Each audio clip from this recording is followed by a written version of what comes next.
Good morning, good afternoon, good evening, depending on your location, and welcome to Application Development Series Part 4, Submitting the Application. You should be able to see a file that has pushed out onto your screen and asks you to save. This is a file containing all of the links and contact information that is going to be presented during this webinar. Please save this to your desktop. If something happens and you're not able to, please email us using the contact information you'll see at the end of the webinar, and we'll be happy to email that out to you.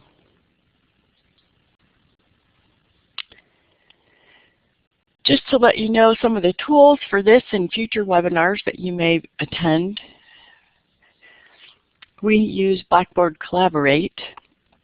If you call in on the teleconference line to connect with us, you're going to want to set up using the telephone. And if you are using a headset and microphone, you're going to want to use the audio setup wizard. This will allow you to hear and speak clearly through your headset. When you go to leave, please push File Exit.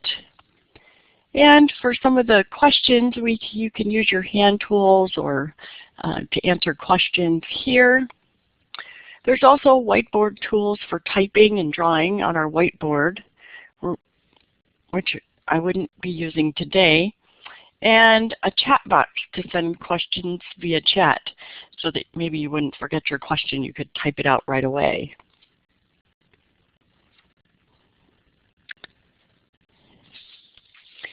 We are the Alaska Region Training and Technical Assistance Center.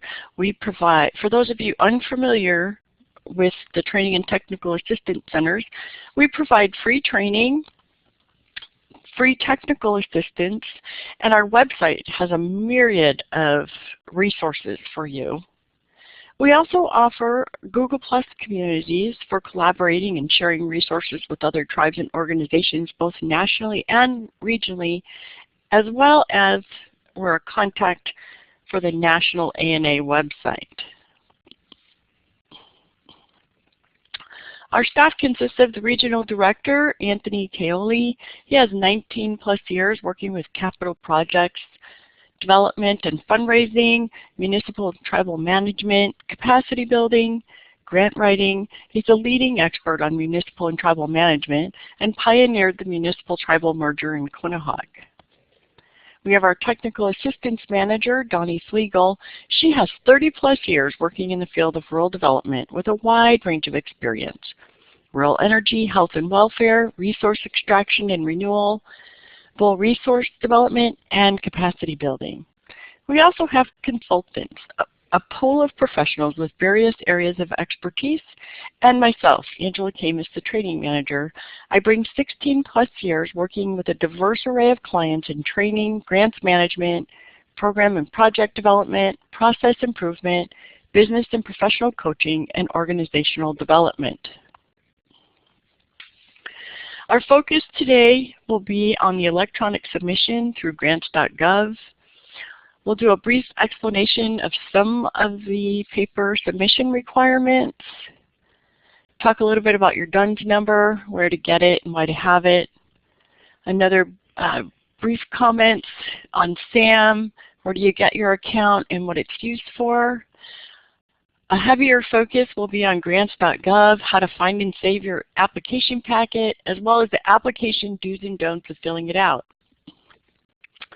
I really want to make note that today we'll be using the SEDS funding announcement and application packet for this webinar. Please note there are various differences between these funding announcements. I know that you've all been working really hard to prepare your applications, narratives, budgets, and supporting documentation to tell the story of your current challenge and the solution you have chosen.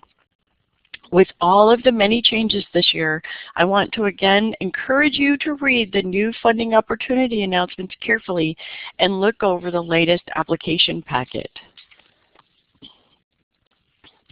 A paper application will only be accepted after obtaining a waiver. You can look at all of the details in section 4.2 for requesting a waiver. the waiver is today, May 23rd is the deadline to get this waiver. To receive this exemption, there are only 2 reasons that it will be allowed. 1, a lack of internet access or internet connection, or limited capacity that prevents the uploading of large documents files at Grants.gov. And for many of our rural communities here in Alaska, this is important. So please, if you have not gotten your exemption, I want to encourage you to get that in today. In order to request your exemption, you could send in a written request. However, it will be a little bit too late for that. So you want to submit your request at electronicexemption@acf.hhs.gov. Your exemption will be good for a year. The formatting guidelines for a paper application can be found in Section 4.2 of the Funding Opportunity Announcement. The forms that you will need to submit with your paper application can be found on the ACF Funding Opportunities webpage. And again, remember, today is the deadline. Also, please note, submission deadline for paper application is 4:30 p.m. Eastern Standard Time on June 6th, and this is a different time than the electronic submission. So remember, 4:30 p.m. June 6th. There are 3 must-haves for electronic submissions: DUNS number, a SAM account, and a Grants.gov account. Does your tribe or organization have a DUNS number? If you're unsure, you can look it up using this website.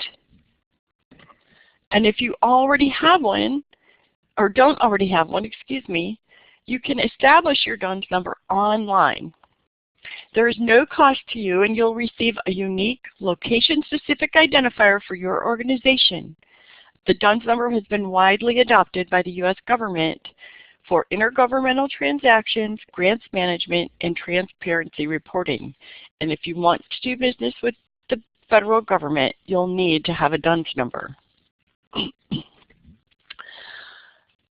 You'll also need a SAM account, a System for Award Management.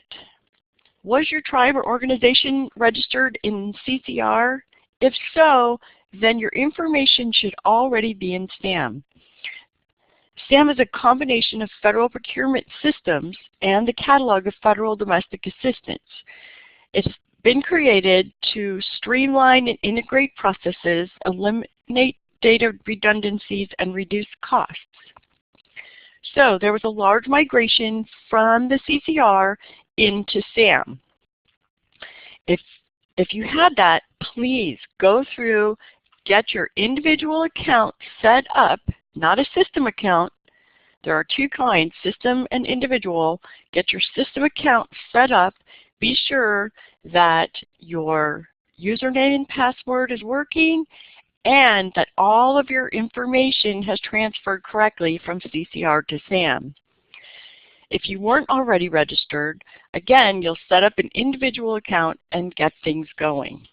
This can take a wee bit, and the deadline is fast approaching. You'll also need a Grants.gov account. Is your tribe or organization registered in Grants.gov? If it is, we want to encourage you to have your authorized representative.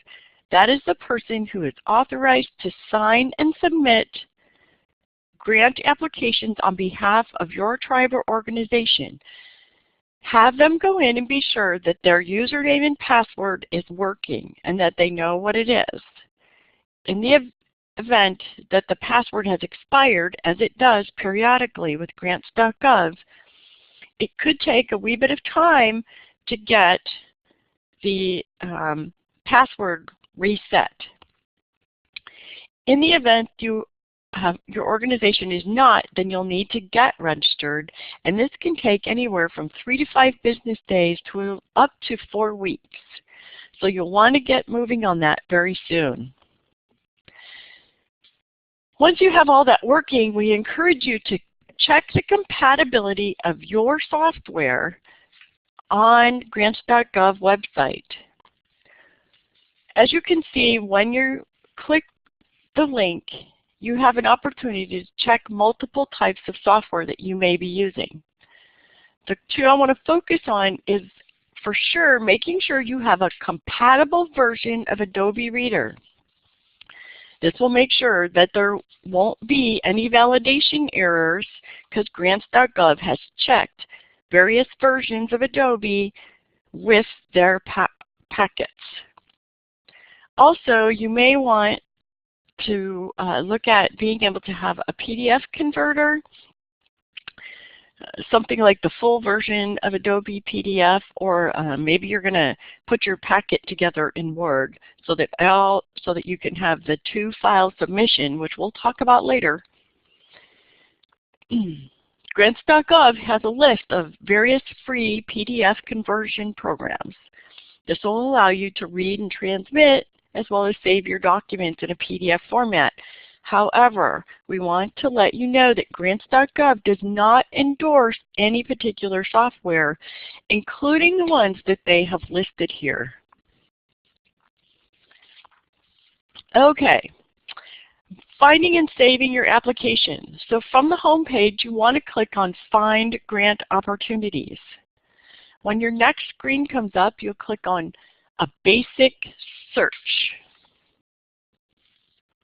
At the basic search, I want to encourage you to search by the CFDA number. Each of the funding announcements has a CFDA number. You can find that on page 1.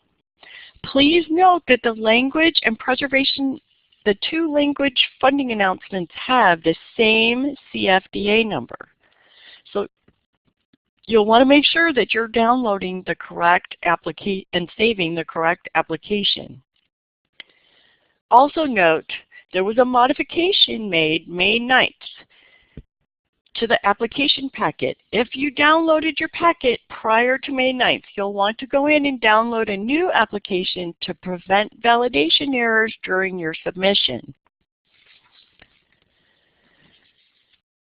Once you have searched for your funding opportunity, and again, we're going to use SEDS for this webinar exercise, you'll show the link. You'll click on the link for the SEDS, and it will give you the opportunity to look at the synopsis, a full announcement, or go to the application itself.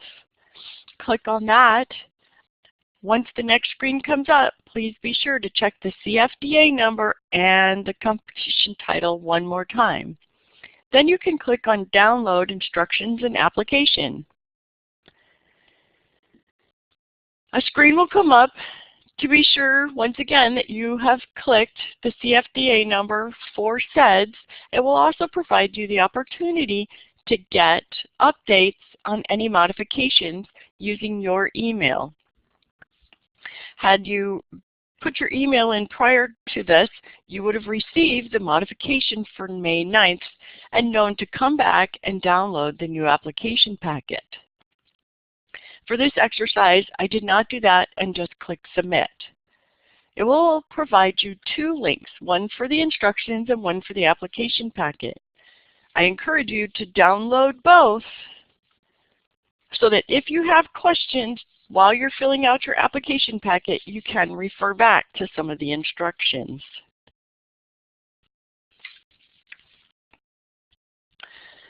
Once you go to download the application, the first page, you'll see an opportunity to click Save.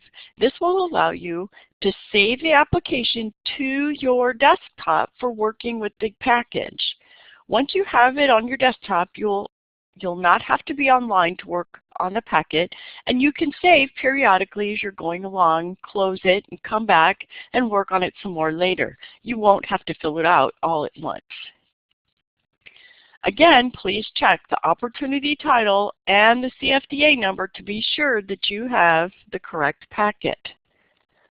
And I want to encourage you again to be sure that you have a compatible version of Reader so that you won't have any validation errors. I want to provide you a few reminders from the FOA of some of the changes. One is that you do need to have Times New Roman font. You need to have 8.5 by 11 sheets of paper with 1-inch margins and double spaced. You'll need to have your project description and appendices files numbered separately and sequentially. A change this year is that ANA will implement a total of 150 pages for their page limit. This will include both files. And no more than 2 files will be accepted for the review. Anything else will be removed. The standard forms and OMB approved forms are not considered additional files. The 2 files consist of a project descriptive narrative, that's file 1. And for that file, you'll want the table of contents, your project narrative, which includes your objectives and need for assistance, outcomes expected, and project approach, including your sustainability plan, geographic location, organizational capacity, and the plan for oversight of your federal awards. It also includes your budget and budget justification, including travel to the required ANA trainings and meetings.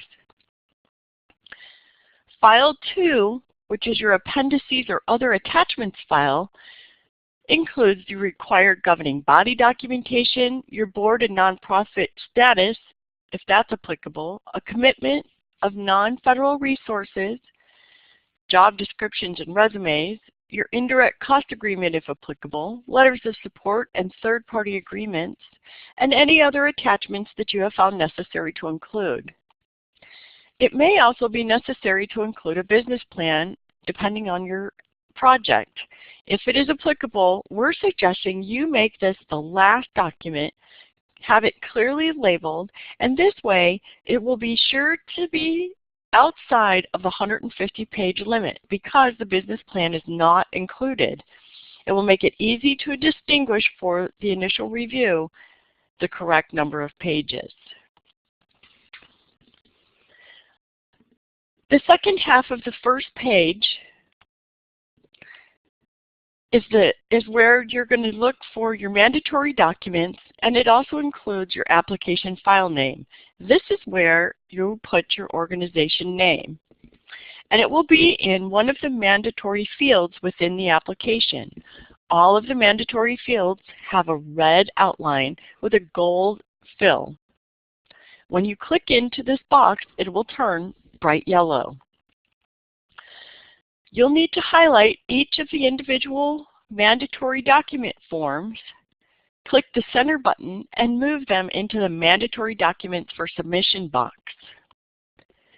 If you've been working with other ACF applications, you'll notice that the other attachments form is in the mandatory documents box. However, in these application packets, it is still in the optional documents, but it is a mandatory form, so you'll want to be sure to highlight, click that center button, and move it into the optional documents for submission.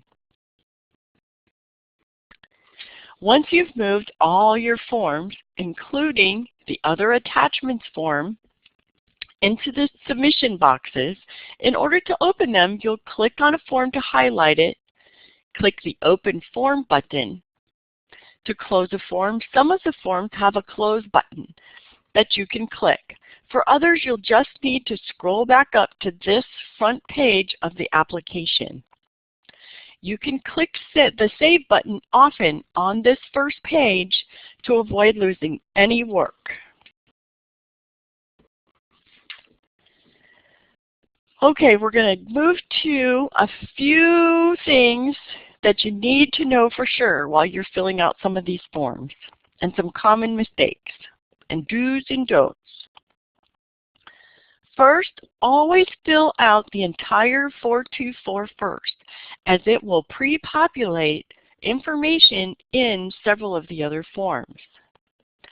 On question 18, you're only going to use budget numbers from year 1 to fill in the estimated funding amount.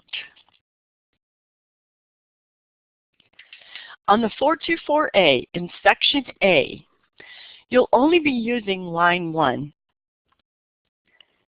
In the column A, you'll type the project, the grant program, which is SEDS, that you're applying for.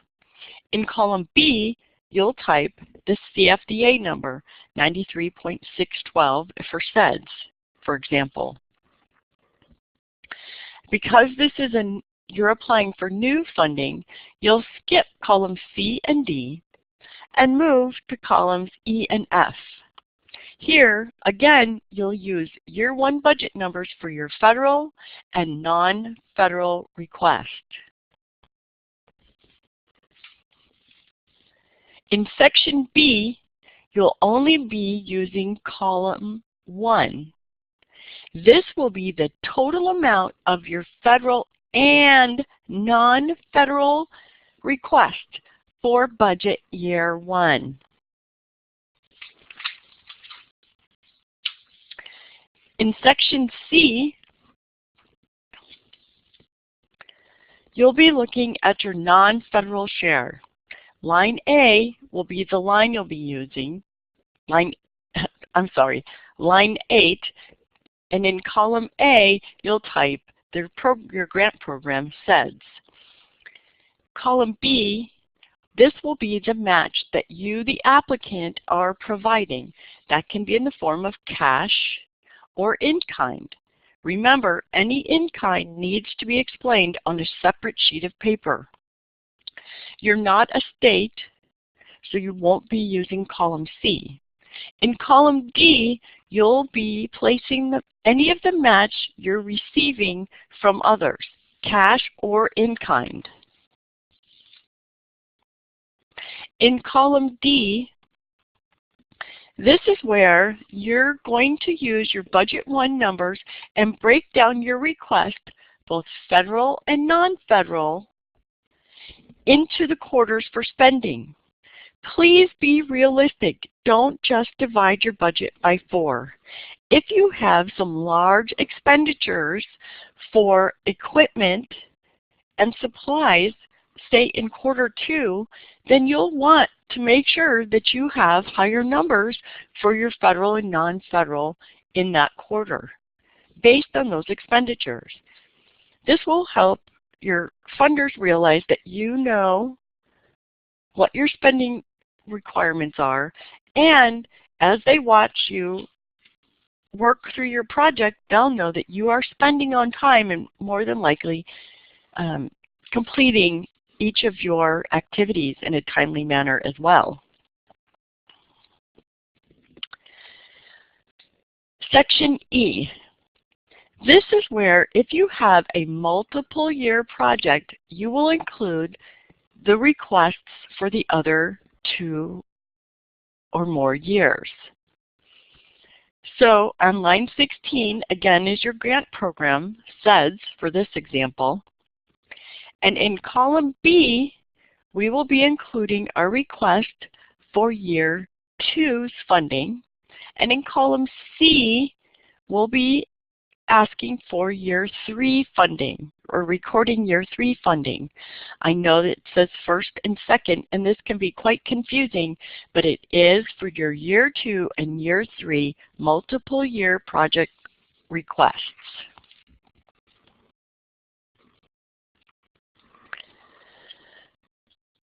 File 1 of your mandatory 2 file attachments.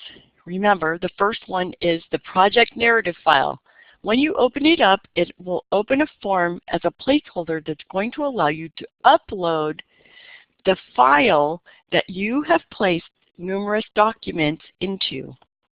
You're going to number the pages sequentially starting on page 1, and remember there's a 150-page limit for both file 1 and file 2. You'll type the project narrative name here. You'll click the Add Project Narrative File button, upload the file that you've created containing your table of contents, project narrative, your budget, and budget justification to this file, and close the form.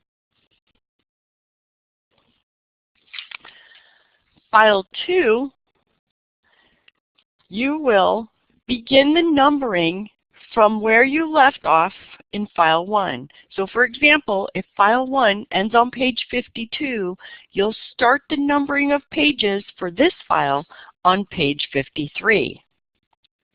Again, you'll type the file name, you'll click the Add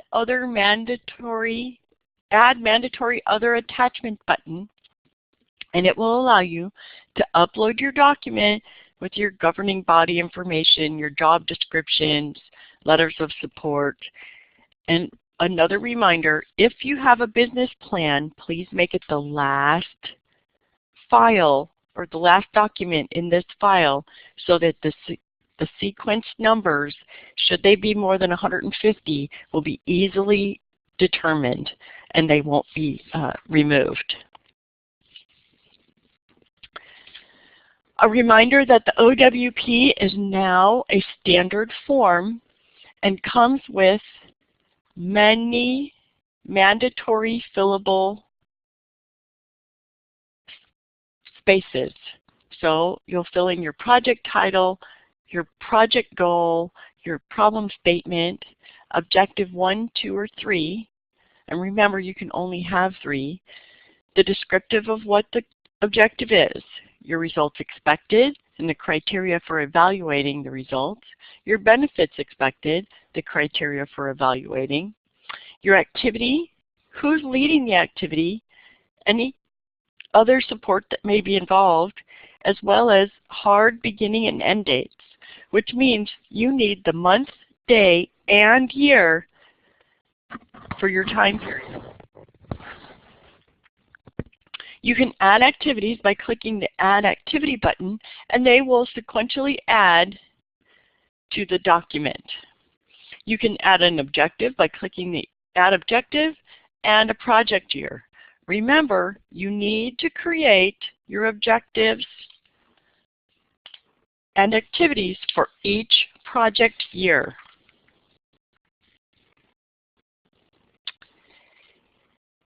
If your application packet has a project abstract form where you're going to add an attachment, it's a placeholder just like for file 1 and file 2 of the mandatory forms. Please do not use this form. This is from the old application packet, and you need to go and download the new application packet. This one is prior to the May 9th modification. Your project abstract form should look like this, with mandatory fields to fill in.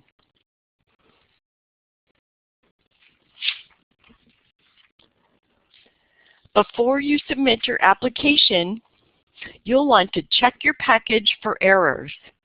This will see and be sure that you have all the forms filled out and all of the mandatory fields in each form filled out. Some folks also like to print their application. Remember, check early to be sure that your authorized representative, the AOR for your organization, can log in with their username and password. They are the only one authorized to sign and submit the application.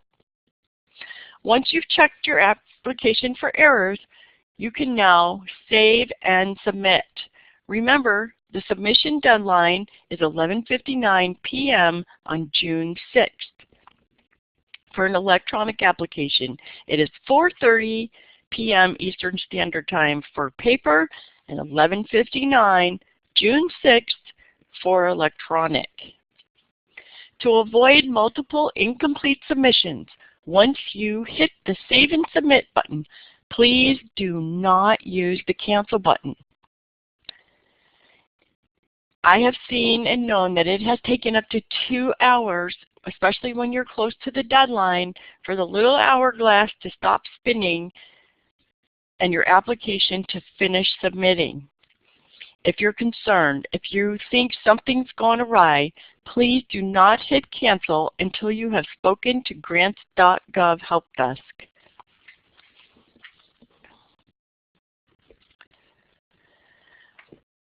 Once it has submitted, your AOR will fill in their username and password and log in. They will sign and submit the application, and they will receive a confirmation screen with the grant tracking number as well as the date and time of receipt.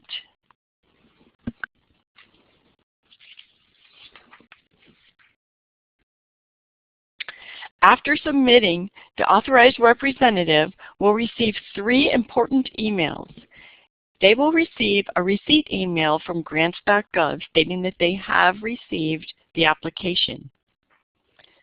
They will also receive a validation email telling whether or not everything was okay with the application. If it validated, it will just repeat that everything is fine and provide the tracking and confirmation number. If not, if there was something wrong and there were validation errors in the application, you will have 24 to 48 hours to respond and fix whatever was wrong. If you're submitting too close to the deadline, you may not have an opportunity to fix your errors. And if you do not respond within the 24 to 48 hours, Grants.gov will reject your application. After the validation email, they will receive an agency retrieval mail stating that the agency has pulled the application and received it from Grants.gov. If your authorized representative is going to be on vacation, if they're out sick, if they're leaving for some reason, please be sure that there is someone who can monitor their email, especially for this validation email if you're submitting grants. Because again, you only have 24 to 48 hours to fix any validation errors before Grants.gov rejects your application. The Grants.gov Contact Center is available 24 hours a day, 7 days a week, with the exception of federal holidays. They have a toll-free number and an email for you to contact them and receive support. They do ask that you have your funding opportunity number, the name of the agency, and your specific concern available so that they can efficiently and effectively assist you. If you have attended all 4 parts of the Application Development Series, you can obtain the ANA certificate. An ANA will have a record of your attendance and they will send one out to you. If you have watched and attended some of these recordings, or you have just watched all of the recordings on the ANA resource website, you will need to send an email to anacomments@acf.hhs.gov requesting your certificate. Or if for some reason you attended all 4 parts and have not seen your certificate, please send them an email to request it.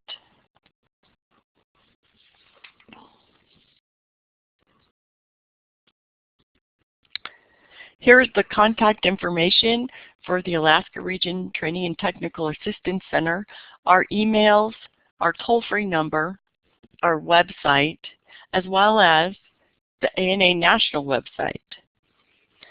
Also included is the regional website, this website for each of the other regional training and technical assistance centers.